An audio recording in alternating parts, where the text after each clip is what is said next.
अस्सलामुअलैकुम, आप देख रहे हैं प्रोग्राम रिपोर्ट कार्ड। मैं हूं मुबश्शिर हाशमी। नाजरीन, मोदी सरकार जंग में शिकस्त के बाद खेल में भी नफरत की सियासत ले आई है। भारतीय टीम ने पहले पाकिस्तानी खिलाड़ियों से हाथ मिलाने से इनकार किया, फिर मोहसिन नकवी से ट्रॉफी लेने से गुरेज करके खेल की रूह को पामाल किया। Chairman Asian cricket council Mohsin Naqvi ने भारतीय हठधर्मी तस्लीम करने से इनकार करते हुए स्टेज पर ही रनर अप टीम को इनामात दिए और ट्रॉफी वापस ले ली गई। भारतीय खिलाड़ियों को बगैर ट्रॉफी और मेडल्स के फोटो सेशन कराना पड़ा, जबकि मीडिया मैनेजर ने पाकिस्तानी सहाफियों के सवालात भी रोक दिए। भारतीय कप्तान ने प्रेस कॉन्फ्रेंस में शिकवा किया कि कभी ऐसा नहीं देखा कि जीतने वाली टीम को ट्रॉफी ना दी जाए। पाकिस्तानी कप्तान सलमान अली आगा ने भारतीय रवैये को क्रिकेट की तौहीन करार दिया और अपनी मैच फीस शोहदा के खानदानों के नाम कर दी। दूसरी तरफ मोहसिन नकवी ने मोदी को दो टोक जवाब दिया कि खेल को जंग से जोड़ना मायूसी और शिकस्त का एतराफ है। भारत के अंदर से भी ऑपोजिशन और कांग्रेस ने मोदी को सख्त तनकीद का निशाना बनाया और कहा कि हर चीज़ को ऑपरेशन सिंदूर से जोड़ना दुरुस्त नहीं है। आइंदा पाक भारत मैचेस में भारत के जंगजू रवैये से निमटने के लिए पाकिस्तान की क्या हिकमत अमली होनी चाहिए, इसी पर बात करेंगे। सीनियर सहाफ़ी तज़कियाकार एजाज सैयद साहब हमारे साथ मौजूद हैं, इरशाद भट्टी साहब मौजूद हैं, महमल सरफराज साहिबा, शहजाद इकबाल भी हमारे साथ मौजूद हैं। महमल, आपसे डिस्कशन का आगाज़ करेंगे। कल जो कुछ हुआ पूरी दुनिया ने देखा। आपके ख्याल में आइंदा पाक भारत मैचेस में भारत के इस जंगजू रवैये से निपटने के लिए पाकिस्तान की क्या स्ट्रेटजी होनी चाहिए? देखिए बशर, क्रिकेट के अंदर तो पाकिस्तान की मैं समझती हूँ कि एक सिंपल सी स्ट्रेटजी, सिंपल सी हिकमत अमली होनी चाहिए, और वो है मैच को जीतना, ना कि जीता हुआ मैच भी हार जाना जैसे कि इन्होंने कल किया। मतलब आपको कल बहुत मौके मिले कि जिसके अंदर आप गेम डोमिनेट कर रहे थे, आप 113 फॉर 1 थे, लेकिन उसके बाद क्या हुआ? 33 रन के ऊपर आपने 9 विकेटें गिरा दी, आपने ओवर तक पूरे नहीं खेले। और ये भी नहीं है कि कोई अच्छी बॉल्स के ऊपर जो है आपको आउट किया जा रहा है, नहीं नहीं, आपकी शॉट्स ही बुरी थी। कोई स्ट्रैटेजी नहीं नजर आई, किस तरह स्ट्राइक रोटेशन करनी है, क्या करना है, नहीं। जहां आप 170 180 का टारगेट दे सकते थे, वहां पर आप जो है ना चुप करके आराम से जल्दी से आउट होके और एज यूजुअल आपने वही चीज की कि एक लाइन लग जाती है। अच्छा, फिर बॉलिंग में फिर आपको मौका, बॉलिंग में आपने वो गलतियां की। शहजाद ने बल्कि कल उस पर बहुत अच्छा तबसरा भी किया है, उन्होंने ट्वीट भी की कि किस तरीके से आपने जो बॉलर्स चल रहे थे आपने उनको हटाकर फिर किस तरह किसी और को लाया गया और आपने किया क्या। बेसिकली इस सारे रवैये से मुबशर ऐसा लग रहा था कि जैसे आप मैच का प्रेशर नहीं ले सकते, और सिल्वर प्लेटर में आपने रख के ना इंडिया को एक जीता हुआ मैच जो है वो उनको दे दिया कि नहीं नहीं, हम तो हारने के लिए तैयार हैं। अच्छा, अब इसके अंदर जो चीज नजर आती है बशर, वो बेसिकली एक सबसे बड़ी प्रॉब्लम है, और वो है कि गुड डिसीजन मेकिंग का फुकदान। यानी कि आपको थ्रू आउट द मैच आपने बैड डिसीजन मेकिंग की है, बेशक वो बैटिंग के टाइम हो, बेशक वो आपकी बॉलिंग के टाइम हो। खैर फील्डिंग तो उसके ऊपर तो जितना कम तबसरा किया जाए वो बेहतर है। तो जब तक आप अपना एटीट्यूड जो है वो नहीं बदलेंगे, आप खेल पे तवज्जो नहीं देंगे, आप गुड डिसीजन मेकिंग नहीं करेंगे, आप स्ट्रैटेजी नहीं बनाएंगे, तो कुछ और काम नहीं आएगा as far as Indian cricket is concern. अब आ जाए ओवरऑल एक इंडिया के एटीट्यूड के ऊपर, मोदी सरकार के एटीट्यूड के ऊपर। कल सहर तारिक साहब है, उन्होंने एक बड़ी अच्छी ट्वीट की। उन्होंने कहा कि हार के भी जीतने वाले को बाजीगर कहते हैं, लेकिन जीत के भी हारने वाले को ना इंडियन क्रिकेट टीम कहा जाता है। यानी कि कल जिस तरह का एटीट्यूड दिखाया उन्होंने इंडियन क्रिकेट टीम ने, एक बहुत ही सोर लूजर्स वाला था। मतलब आप विनर हैं लेकिन आप टोटली सोर लूजर्स निकले। और पाकिस्तान ने इंडिया को क्योंकि जंग के मैदान में हराया और इंडिया से अभी तक वो चीज बर्दाश्त नहीं हो रही, इसलिए उन्होंने कहा खेल के मैदान को जरा ना जंग के लिए इस्तेमाल कर लिया जाए, सियासत के लिए इस्तेमाल किया जाए। यही वजह है कि कल जो मोदी ने ट्वीट की, जिसका आप अभी जिक्र भी कर रहे थे, उसके ऊपर बहुत ज्यादा तनकीद आई है बशर, उनके सहाफियों की तरफ से, उनके ऑपोजिशन की तरफ से, कि आपने एक जंग के लॉस को, आपने उसको इतनी इनसेंसिटिव तरीके से आपने जो है उसको क्रिकेट से मिला दिया। यानी कि बेसिकली वो कह रहे हैं कि भारतीय आर्म्ड फोर्सेस की मोदी ने इस ट्वीट से तजहीक की है, जो उन्होंने ऑपरेशन सिंदूर वाली बात की। तो ये तो उनके अंदर से भी आवाजें हैं। फिर कपिल देव साहब का मैं सुन रही थी, उन्होंने एक प्रोग्राम के अंदर कहा कि ये क्या चीज, ये जो एटीट्यूड था इंडियन क्रिकेटर्स का, ये किस किस्म का है, कि यानी कि बेसिकली आप खेल को खेल की तरह करें, और जो ये वाली चीजें इसको आप थ्रू डायलॉग जो है वो आगे बढ़ाएं, क्योंकि नेबर्स हैं, नेबर्स तो आप बदल नहीं सकते, और दूसरे मुल्क की भी ग्रीवेंसेस हो सकती है और वो भी ऐसा बिहेवियर कर सकते हैं। तो इस तरह की चीज निकलती है। तो ये मुबशर मैं समझती हूँ कि ओवरऑल अगर आप इंडिया के एटीट्यूड को देखें तो इससे ज्यादा बुरा जिस तरीके से उन्होंने पोलिटिसाइज किया क्रिकेट के मैदान को, खेल को उन्होंने किया, जेंटलमैन गेम को उन्होंने बहुत ही अनजेंटलमैनली बना दिया। और बहुत ज्यादा जिस तरीके से उन्होंने जो उन्होंने कल हरकत की कि हमने ट्रॉफी नहीं लेनी, हाथ पहले हाथ मिलाए हुए थे लेकिन अब कल हाथ में मिलाना था, और पहले दो मैचेस में भी नहीं करना था, तो या तो आप मैच ना खेल रहे होते। तो ये एक ओवरऑल इंडिया का एटीट्यूड है, लेकिन हमारी हिकमत अमली सिर्फ मैच जीतना है और कुछ नहीं है। प्लीज क्रिकेट पे तवज्जो दे हमारी क्रिकेट टीम, और कप्तान साहब ने जो कल बैड डिसीजन मेकिंग किया, आइंदा से ऐसी कैप्टनसी नहीं होगी। बिल्कुल शहजाद, एक तो बड़ी तफसील से तज्जिया किया है महफिल ने इस मामले पर, और यकीनी तौर पर जो पाकिस्तानी टीम की परफॉर्मेंस विद इन ग्राउंड रही, और उसके बाद जो भारत के बारे में महमल भी कह रही हैं कि जो जीत के हार जाए वो भारतीय क्रिकेट टीम है, जो कल उन्होंने रवैया अपनाया है, और ये आइंदा भी होगा ऐसा लगता है। बहुत शुक्रिया मुबश्शिर। मेरे ख्याल से ये बिल्कुल ठीक है कि दोनों चीजों को हमें अलग-अलग करके देखने की जरूरत है। ये नहीं हो सकता कि जो हमारी टीम की परफॉर्मेंस है वो फिर ओवरशैडो हो जाए क्योंकि इंडियन टीम का रवैया क्या था। हमें उसकी अकाउंटेबिलिटी और उसको बेहतर करने के लिए अलग से फोकस करने की जरूरत है, जो कि बहुत ज्यादा जरूरी है। क्योंकि कल का मैच अगर हम जीत चुके होते ना, तो फिर शायद हमें कोई परवाही नहीं होती ना, क्योंकि ट्रॉफी तो हमें मिल रही होती। तो ये बात बिल्कुल ठीक है, हमारी जो नंबर 1 प्रायोरिटी है किसी भी स्पोर्ट्स टीम की होनी चाहिए, वो अपनी परफॉर्मेंस होनी चाहिए। और यहाँ पे डिसीजन मेकिंग का वाकई बहुत बड़ा फुकदान है। एक तो कल हमने डिसीजन जो ऑन फील्ड देखे, चाहे वो बैटिंग लाइनअप के हवाले से हो, बॉलिंग लाइनअप के हवाले से हो, जब अच्छी पार्टनरशिप चल रही थी बॉलिंग में, उसको जो तोड़ दिया गया, उससे बड़ा नुकसान हुआ। हारिस रऊफ की बड़ी बुरी परफॉर्मेंस थी। लेकिन इससे ऊपर के लेवल पे भी अगर आप सोच देखें, मुझे ये समझ नहीं आ रहा, और जो भी क्रिकेट देखते हैं वो प्लीज इस बात का जवाब दें। अगर आपने ये कहा था कि रिजवान और बाबर दोनों क्योंकि बहुत ज्यादा तेज नहीं खेलते, एग्रेसिव नहीं खेलते, तो वो एक टीम में टॉप 5 में नहीं हो सकते, तो फिर मुझे बताएं इस लॉजिक से सलमान अली आगा और हुसैन तलत कैसे हो सकते हैं एक टीम में और टॉप 5 में? कैसे हो सकता है कि बाबर और रिजवान नहीं हो सकते लेकिन हुसैन तलत और सलमान आगा हो सकते हैं, जो दूर दूर तक आपको नजर आता है कि T20 के प्लेयर्स नहीं है, और फिर दोनों एक साथ विकेट पे पहुंच जाते हैं खेलने के लिए। जब जरूरत होती है कि जो अच्छा मोमेंटम मिला होता है उसको आपने कैरी ऑन करना है, तो वो दोनों विकेट पे आते हैं, और जो उनका गेम है सिंगल डबल करने का, वो करते नहीं, मारने जाते हैं और खुद भी आउट हो जाते हैं, और जो बाकी बैटिंग लाइनअप बची होती है उसको अंडर प्रेशर डाल देते हैं। तो इसमें तो I can go on and on कि कितना बड़ा हमने कल ब्लंडर किया है। वो कहते हैं ना कि we snatch defeat from the jaws of victory, जीता हुआ मैच हम कल हार गए। अच्छा, दूसरा भारत का रवैया मेरे ख्याल से जितना उसको कंडेम किया जाए वो कम है, और मुझे खुशी भी कल सलमान अली आगा से सवाल हुए और भारतीय साथियों ने सवाल किए। जब हमने सवाल किए यानी कि पाकिस्तानी साथियों ने, तो उस वक्त तो सूर्या कुमार यादव को उनके टीम मैनेजर ने मना कर दिया कि आपने जवाब नहीं देना, लेकिन जब इंडियन साथियों ने सवाल किए तो हमने जवाब दिया। बिल्कुल ठीक कहा सलमान अली आगा ने कि इससे नुकसान पाकिस्तान क्रिकेट का नहीं है, इंडियन क्रिकेट का नहीं है, ओवरऑल स्पोर्ट और क्रिकेट का नुकसान है। और मेरे ख्याल से कुछ सालों बाद जब ये इंडियन टीम अपने रवैये पर रिफ्लेक्ट करेगी तो इनको बड़ी शर्मिंदगी होगी कि क्या इन्होंने एक यंगस्टर्स के लिए मैसेज छोड़ा है, क्या ये कोई इंस्पिरेशन बने या नहीं बने। ये बड़ा इंपॉर्टेंट है क्योंकि देखिए रोल मॉडल होते हैं आप, जो स्पोर्ट्समैन होते हैं, एक्टर्स होते हैं, जो अपनी कंट्री को रिप्रेजेंट करते हैं, ये रोल मॉडल है।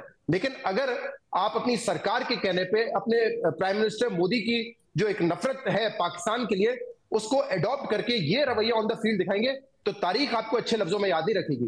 देखिए यहाँ पे बहुत सारे लोग ये कहते हैं कि देखिए स्पोर्ट्समैन, इनका बेचारों को क्या ताल्लुक है, ये तो जो है हुकूमत ने जो कहा इनको करना पड़ेगा।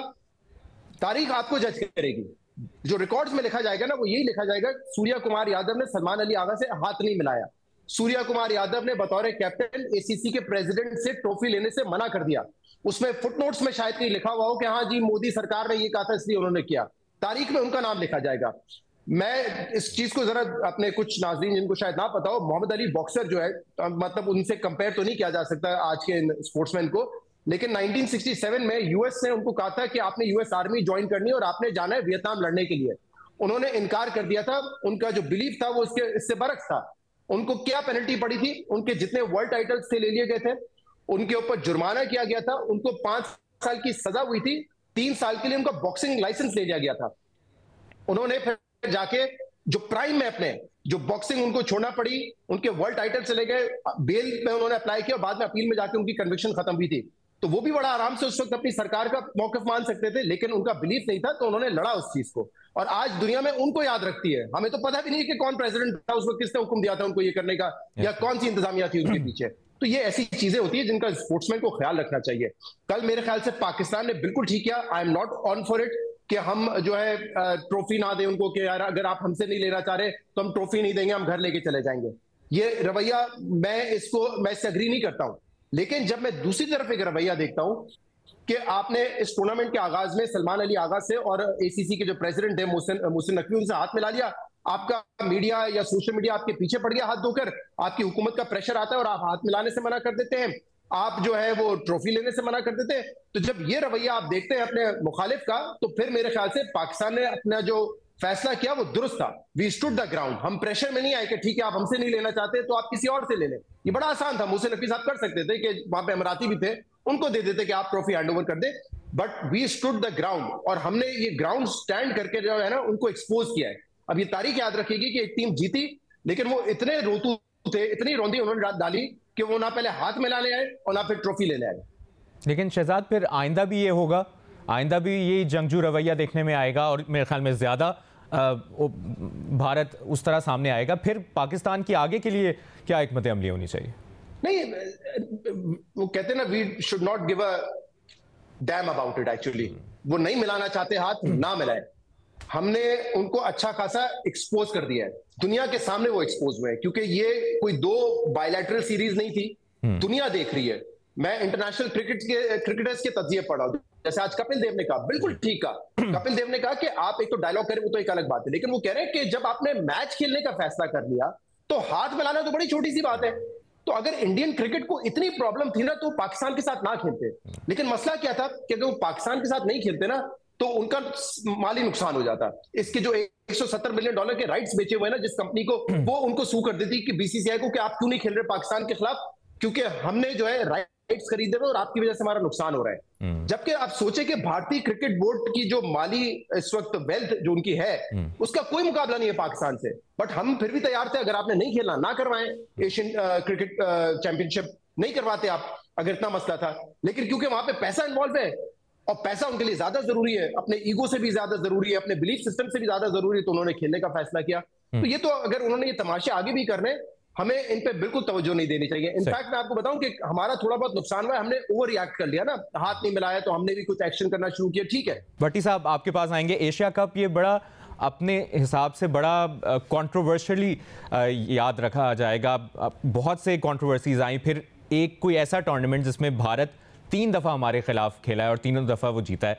एक तो ये, और फिर पाकिस्तानी परफॉर्मेंस आपके सामने है, और फिर ये जो जंगजू रवैया अपनाया गया भारत की जानिब से। अब उससे निपटने के लिए इस दफ़ा तो हमने जो जो एक्शन लिए, आगे क्या करना होगा? देखिए, सबसे पहले और सबसे अहम बात है कि हमारी परफॉर्मेंस, हमारी टीम की परफॉर्मेंस। पहले मैच की बात कर लेते हैं, भारतीय साजिशों और भारतीय सियासतों की बाद में बात करते हैं, क्योंकि ये इतनी मैटर नहीं करती। और भारत से तवक्को भी यही की जा रही थी और भारत कर भी यही सकता था। लेकिन इम्पॉर्टेंट चीज़, अहम चीज़ है हमारी परफॉर्मेंस, हमारी टीम की परफॉर्मेंस। दुख हुआ, अफसोस हुआ और तकलीफ़ हुई। गो के पिछले 2 मैचों की तरह, जो एक ग्रुप मैच था और एक सुपर 4 का मैच था, उसकी तरह ये शिकस्त बदतरीन शिकस्त नहीं थी, शर्मनाक शिकस्त नहीं थी, रुसवाई भरी शिकस्त नहीं थी, ज़िल्लत भरी शिकस्त नहीं थी। लेकिन इस पर दुख और तकलीफ़ और गम इसलिए है कि 84 रन पर हमारा कोई आउट नहीं होता, कोई खिलाड़ी आउट नहीं होता, और 140 रन पर पूरी टीम आउट हो जाती है। और हैरत की बात यह है कि अभी 5 बॉल्स भी रहती होती हैं, यानी कोई विजन, कोई हिकमत अमली, कोई एक जो जा रहा था या जो आ रहा था या जो कप्तान था या जो सीनियर। और ये भट्टी साहब बिल्कुल रिपीट था, पिछले मैच में भी यही हुआ था, 90 रन बने थे 10 ओवर्स में, आगे फिर वही रिपीट। अब मुझे बताएं कि ये फाइनल मैच था, ये तो आखिरी मैच था ना टूर्नामेंट का, तो आपने पीछे 2 हारे, आपने कुछ हिकमत अमली बनाई होगी, 84 रन का आपको मिल गया, स्टार्ट मिल गया। अब उसके बाद 5 बॉल्स रह गए और आप सारे बुक हो गए, यानी 7 खिलाड़ी सिर्फ 18 रन बनाकर आउट हुए हैं। तो ये कहाँ का सेंस है? ये तो पागलपन है। और ये तो ऐसा है कि जैसे कोई किसी को कोई परवाह ही नहीं, पता नहीं कोई क्या कर रहा है, कोई क्या दिमाग में चल रहा है, क्या वो करना चाहता है। कम से कम 160-70 स्कोर होना चाहिए था, वो 140 पे बुक हो गए हम सारे।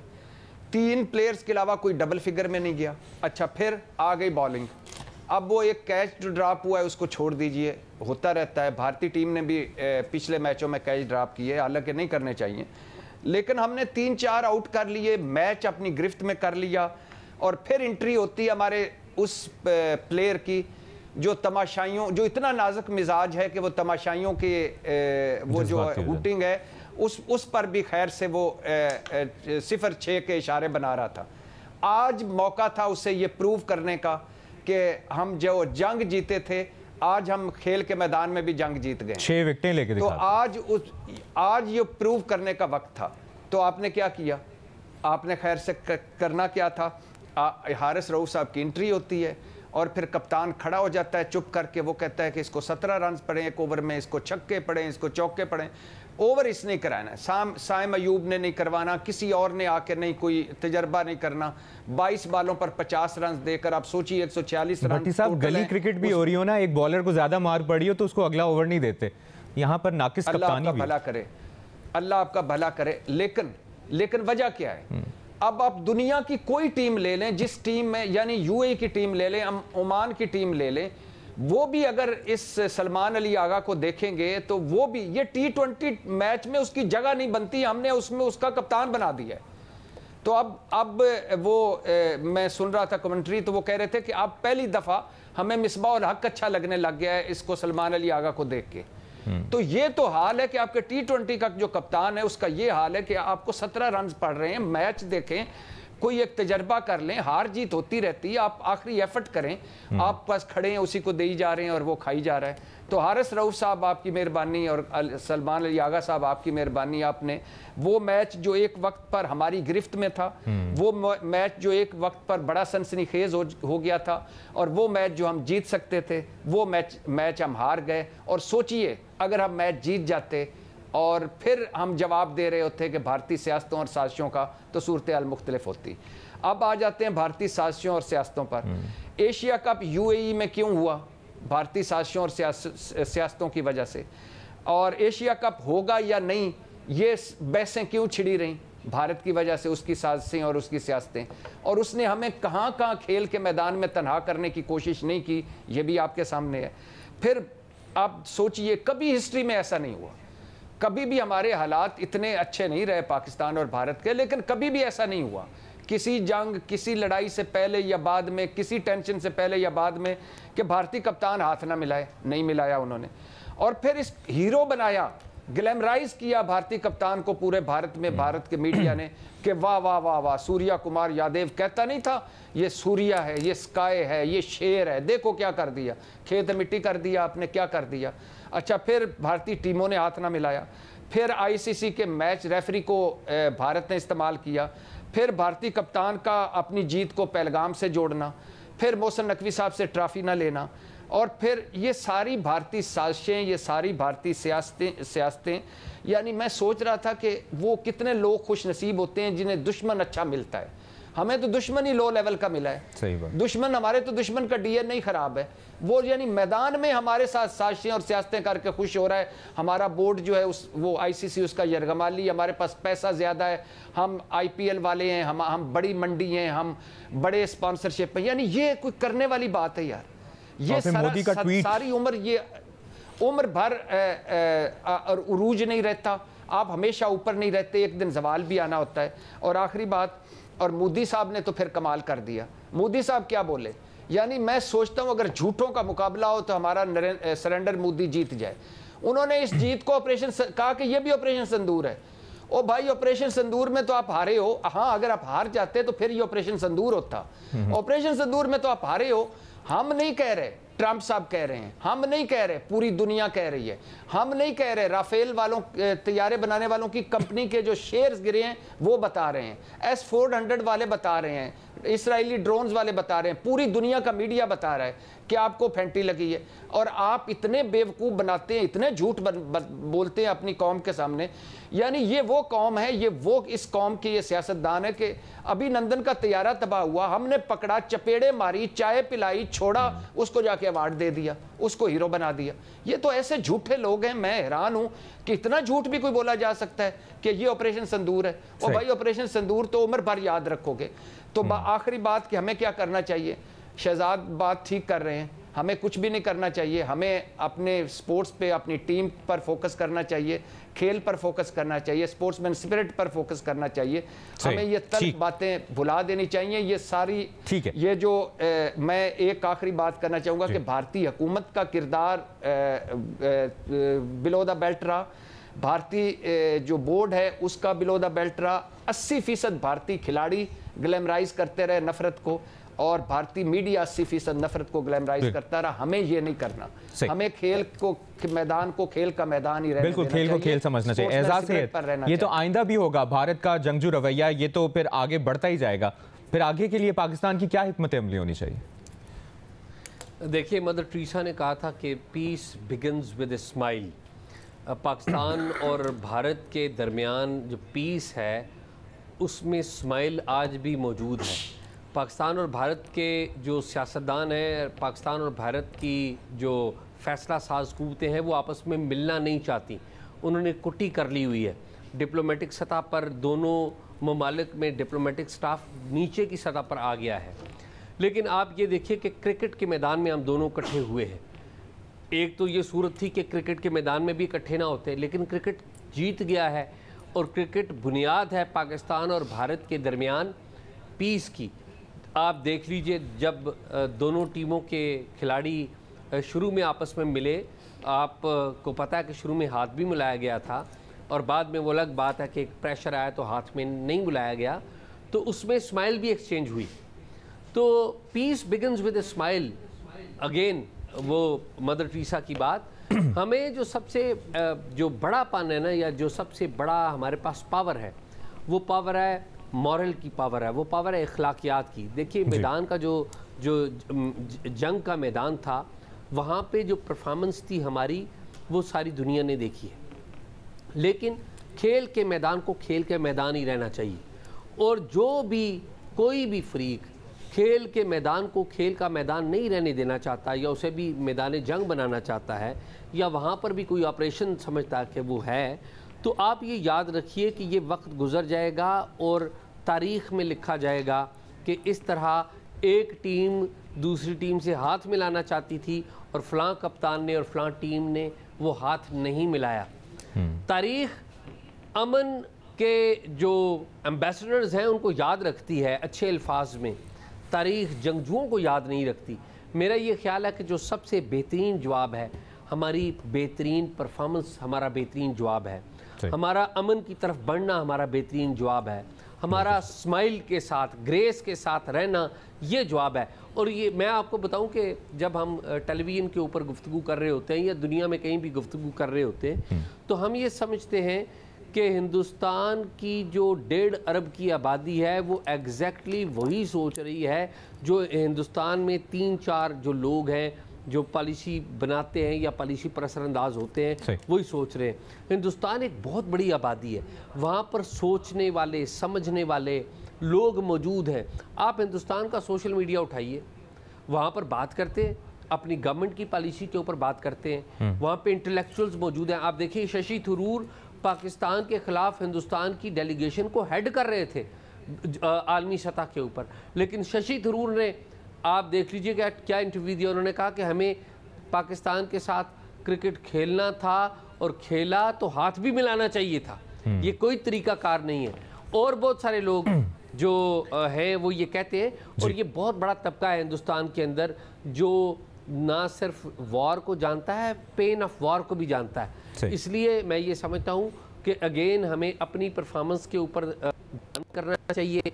अगर हिंदुस्तान के खिलाड़ी पाकिस्तान के जो क्रिकेट बोर्ड के चेयरमैन के हाथों ले लेते, वो कप ले लेते, एशिया कप का जो ट्रॉफी है वो ले लेते, तो ये तो खुद भी वो उसको यूज कर सकते। तो बड़ी बेसिक बात है एजाज, जिस तरह दुनिया भर में खेल खेले जाते हैं, खेल को खेल की तरह ही लेना चाहिए, ना कि खेल में सियासत लानी चाहिए। एक ब्रेक लेते हैं, बाद यहीं से डिस्कशन को आगे बढ़ाएंगे, साथ रहिए।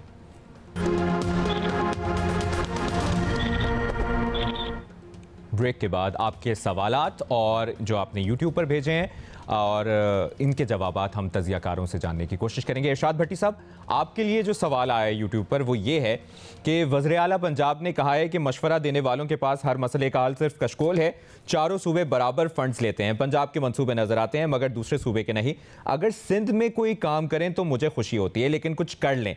क्या मरियम नवाज ठीक कह रही है? जी बिल्कुल ठीक कह रही हैं।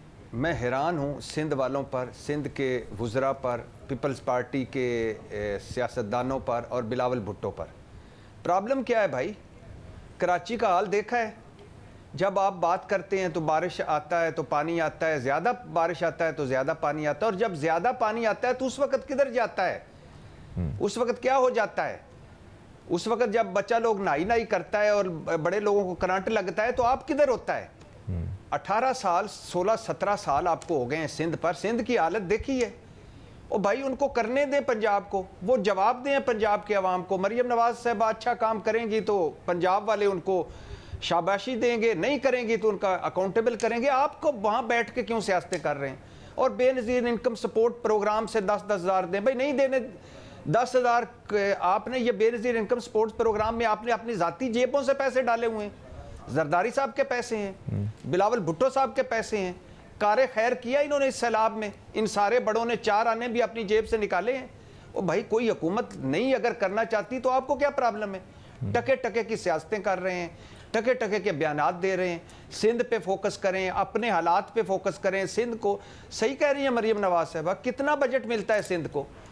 आप पंजाब, आप वैसे मरकज़ में आप इकट्ठे बैठे हैं, आप जफियां डाल के खड़े हैं, इधर आप लोगों को बेवकूफ़ बना रहे हैं। कुदर से बयान देता है, कुदर से बयान देता है, कुदर से बयान देता है। पंजाब, आप कराची से लाहौर आए तो लगता है यूरोप आ गए हैं। आप पंजाब के शहरों में फिरें और सिंध के शहरों में फिरें तो सिंध के शहरों में जाके रोना आता है कि ये इतने खूबसूरत शहर थे, इन्होंने इनका क्या हाल कर दिया है। और आप लगे हुए हैं, धड़ाधड़ बयानात लगे हुए हैं। तो फिर क्यों हो रही है ये सियासत भट्टी साहब? लॉजिक है जी, क्यों हो रही है फिर ये इस पर सियासत? ये होते हैं खाली दिमाग, जिस्मों को ज़बानें लगी हुई हैं। अपना काम है कोई नहीं, अपना काम करना कोई नहीं, और एक सस्ती शोहरत और सस्ती किस्म की सियासत, इसी ने बेड़ा गर्क किया है। हर कोई, अगर मैं आप पर तनकीद करने की बजाय अपना काम कर लूँ तो ये ज़्यादा बेहतर होगा। सिंध अगर इस काबिल होता तो आज मैं इनके साथ खड़ा होता, मैं मरियम नवाज साहबा को कहता सिंध को फॉलो करें। भाई आप अपना सूबा देखें, पंजाब में आपका क्या पीपल्स पार्टी का सफाया हो गया पंजाब में? कभी सोचा है क्यों हुआ है? इसी वजह से हुआ है। और सिंध में भी अगर गैर जानबदार फेयर एंड फ्री इलेक्शन हुए तो इतनी सीटें नहीं आएंगी। तो आप फोकस करें उस पर, सिंध पर, छोड़ें पंजाब को, वो कर लेंगे जो उन्होंने करना हुआ। सही। महमल, आपके लिए जो सवाल आया है वो ये है कि पाकिस्तान, चीन, ईरान और रूस की जानिब से एलामिया जारी हुआ है अफगानिस्तान से सरगर्म दहशतगर्द तंजीमों जैसे अलकायदा, कलदम, TTP और BLA पर तशवीश का इजहार किया है। ये एलामिया कितना अहम सिफारती बयान है? अच्छा मुबशर, मैं आपको बताती चलूँ कि ये बहुत ही अहम है। और उसकी वजह ये है कि आपको मालूम है कि पाकिस्तान तो जब से जो है फॉल ऑफ काबुल हुआ है और पाकिस्तान के अंदर जैसे जैसे दहशत गर्दी के वाक़यात जो है वो बढ़ते गए हैं जिस फ्रीक्वेंसी से, तो वो साफ जाहिर था कि दोनों आपस में इंटरलिंक्ड है। यानी कि अफगान तालिबान जो है वो दहशत गर्दों को उन्होंने पनाह दी हुई है अफगान सॉइल के ऊपर, और वो जो है क्रॉस बॉर्डर टेररिज्म कर रहे हैं। और पाकिस्तान ये बात इस तरफ जो है दुनिया की भी वो कहता रहा उनको कि आप अटेंशन दे इस चीज के ऊपर, क्योंकि ये हाथ से निकल जाएगी। अब इस स्टेटमेंट के अंदर जो नंबर 5 पॉइंट है मुबशर, मैं वो पढ़ना चाहती हूँ कि उसके अंदर उन्होंने जिन दहशतगर्द जमातों का नाम लिया है वो सबके कान खड़े होने चाहिए। उन्होंने कहा ISIL, al Qaeda, eastern Turkistan Islamic movement, जैशुल अदल, मतलब TTP, BLA का तो उन्होंने जिक्र किया, लेकिन ये जो है, और मैं आप ये भी बताती चलो आपको मुबशर के रिपोर्ट्स हैं वो ये हैं कि TTP ने बेसिकली वहां पर एक, जिस तरह दहशतगर्दों का हेडक्वार्टर्स होता है ना, उन्होंने उस तरीके का उधर एक ऑपरेटिंग सिस्टम बनाया हुआ है जिसके अंदर हजारों की तादाद से दुनिया भर से दहशतगर्द आए हैं। कोई 26-27 हजार का नंबर जो है वो कहा जाता है। जाहिर बात है अभी रिपोर्ट से हमें नहीं पता, लेकिन इसी वजह से ये जो 4 ममालिक है, इसका मतलब है कि रीजन के अंदर इसकी जो है वो तशवीश बढ़ गई है कि वहां से जो दहशतगर्दी के ये जो सारे तंजीमें इकट्ठी हुई हैं, दहशतगर्द तंजीमें, इसका मतलब है कि खाली पाकिस्तान जो है वो उनके निशाने पर नहीं होगा, ईरान, चाइना, रशिया और उसके अलावा फिर रीजन के बाकी भी मालिक होंगे। इसलिए बहुत अहम है। इसके अंदर जो बातें की गई, उन्होंने कहा कि वो चाहते हैं कि एक अफगानिस्तान पीसफुल, यूनाइटेड, इंडिपेंडेंट मुल्क हो, लेकिन जो free of war, terrorism, narcotics हो। फिर उन्होंने कहा है कि एक आप इंक्लूसिव और इस तरह की भी आप जो है हुकूमत और उनकी रिप्रेजेंटेशन होनी चाहिए। उन्होंने रिलीजियस और एथनिक ग्रुप्स की भी जो है उन्होंने राइट्स की और नीड्स की बात की। ओवरऑल बहुत ही मैं कहती हूँ, समझती हूँ अहम है, और आई होप कि अफगान तालिबान जो है वो सुन रहे हैं और इसके ऊपर कोई अमल पैरा हो। ठीक है, मजीद भी सवाल शामिल करेंगे, प्रोग्राम रिपोर्ट कार्ड का हिस्सा बनाए। अभी एक ब्रेक लेते हैं, ब्रेक के बाद दोबारा वापस आते हैं, साथ रहिए।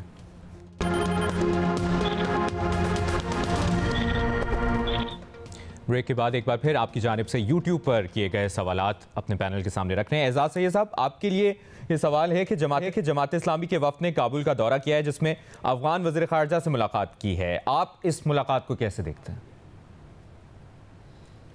देखिए मुबशर, जमात इस्लामी पाकिस्तान की एक ऐसी मजहबी जमात है जिसकी स्ट्रीट पावर तो है लेकिन इलेक्ट्रल पावर नहीं है, यानी कि लोग इस जमात को वोट नहीं देते।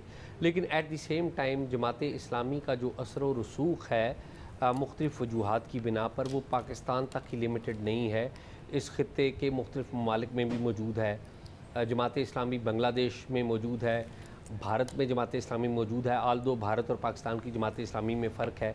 और जमात इस्लामी का एक बहुत बड़ा किरदार रहा है अफ़गानिस्तान के अंदर, जो रशिया के ख़िलाफ़ जंग हुई और उसके बाद जब वॉर ऑन टेरर हुई तो जमात इस्लामी का नाम अल-कायदा के साथ और तालिबान के साथ दिया जाता रहा है। ये जो दौरा हुआ है जो कि जमात इस्लामी के वफ़द ने मुलाकात की है अफ़गान तालिबान के साथ, उसकी बड़ी अहमियत है।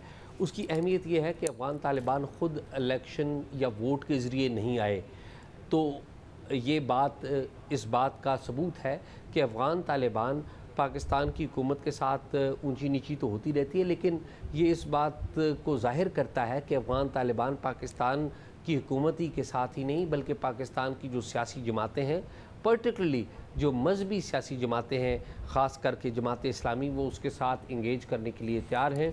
और ये जो इंगेजमेंट है इसकी जो फौरी समरात है वो तो हम नहीं देख रहे, लेकिन इस इंगेजमेंट को फ्यूचर के लिए पाकिस्तान के लिए एक बेहतर हथियार के तौर पर इस्तेमाल किया जा सकता है। अफ़गानिस्तान भी कर सकता है, क्योंकि अफ़गानिस्तान के जो तालिबान हैं वो जमात इस्लामी को कदर की निगाह से देखते हैं, और पाकिस्तान भी कर सकता है अफ़गानिस्तान से बातचीत के लिए। और आपको याद रखना चाहिए कि जो जमात इस्लामी वो जमात थी जिसने हमेशा से, जब वॉर ऑन टेरर भी थी और उस दौरान मारा मारी हो रही थी, टारगेट किलिंग हो रही थी, ड्रोन अटैक हो रहे थे, तो जमात इस्लामी तालिबान की कभी भी मजम्मत नहीं करती थी, हमेशा से ये कहती थी कि मुज़ाकरात करें तालिबान के साथ। बल्कि जमात इस्लामी तो TTP के साथ भी मुज़ाकरात की बात करती रही है। तो इसलिए जो अफ़गान तालिबान है जमात इस्लामी को कदर की निगाह से देखते। सही, बहुत बहुत शुक्रिया आपका एजाज इरशाद भट्टी साहब, महमल सफरा साहिबा, शहजाद इकबाल साहब। नाज़रीन, प्रोग्राम रिपोर्ट कार्ड देखने का बहुत शुक्रिया। अपना ख्याल रखिएगा। अल्लाह हाफ़िज़।